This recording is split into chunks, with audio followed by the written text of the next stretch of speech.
Добрый день, меня зовут Захаров Александр. Я ученик 9 класса Харинской средней школы имени Георгия Николаевича Ляева. Тема нашей работы – сравнение якутской сказки «Живей Юлиан» с местным эпосом бурятов про Хоридой Мергене.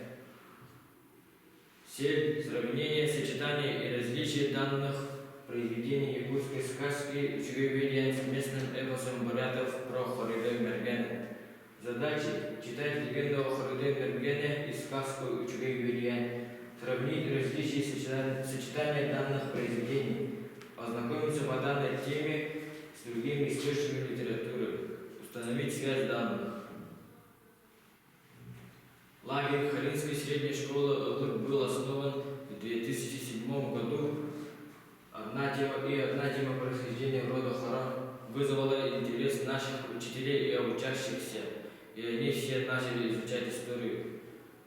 В 2007 году исследовали местность своего наследия. В 2008 году посетили Харинцев Сундарского улуса. В 2009 году Усть-Алтанский улус, село Харинцы.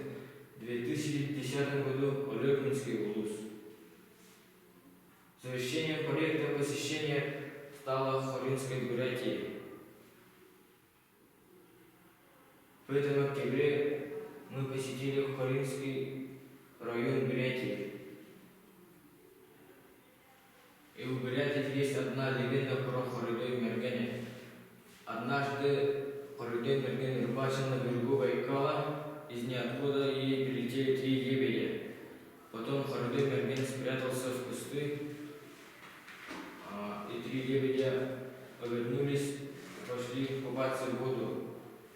Хоридой Мерген прокрался и украл одну пару крылышек, и потом опять спрятался. Потом Хоридой Мерген ей родил 11 сыновей, потом жена от старости улетела. А в нашей сказке в Учугей Юлиан живут 2 брата. Старший брат ушел на охоту, а младший брат остался дома. И к младшему брату прилетает 7 девушек-стерхов,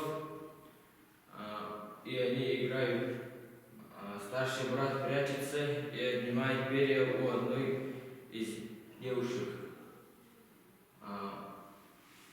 И однажды младший брат, и однажды старший брат ушел на охоту и говорил младшему брату не отдать ей перья, а младший брат не послушался его и отдал перья, и она улетела в верхний мир, а старший брат улетел за ним и привез его дома, и они жили счастливо. Сходство и различия между сказками. Хоридой Мерген тайком прокрался в кусты и спрятал одежду у одной из лебедей, а в нашей сказке Учугей Юлиан юноша тайком прокрался и спрятал перья стерха. У бурятской легенды жена взмолилась отдать ей перья и улететь в свой край, а в нашей сказке невеста просит у брата мужа ей перья, но он не дает ей не из-за жалости, а то из-за того, что он просто хотел играть с насекомыми. По легенде бурятов, жена в старости улетела навсегда, оставив 11 сыновей на земле, а в нашей сказке Учугей Юлиан привез жену обратно и жили они долго и счастливо. И тут несколько различий между сказкой и легендой. В нашей сказке 7 стерхов, а у бурятской легенды 3 лебедя. В нашей сказке сели на лугу, а у бурятской легенды сели на воду и так далее. Поверье хоры бурятов и якутов. Лебедь по-бурятски хунчугун, что означает человек-птица. Это один из почитаемых тотемов племени Хора, а в нашей якутской считается стерх общеприятным олицетворением красоты у народов Якутии. Это самая популярная и любимая птица якутского народа. И у якутов есть примета: увидел стерха, жди счастья. И я привожу выводы к заключению.